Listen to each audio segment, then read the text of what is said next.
Today, I am going to introduce you to a finch family. The wife is a medium brown finch, and her husband is a white finch.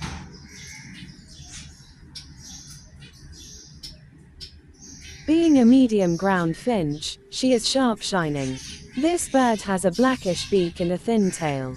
It is a bit longer but slim.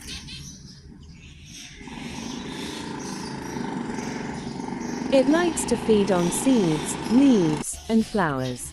It may also eat insects.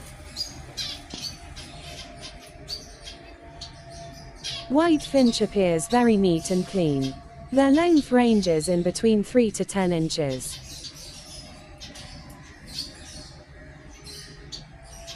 They like to feed upon grasses and weeds.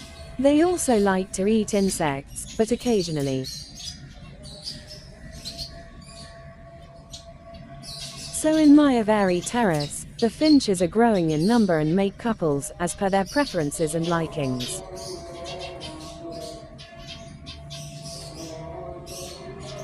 A few periods before medium ground female coupled with a white finch male.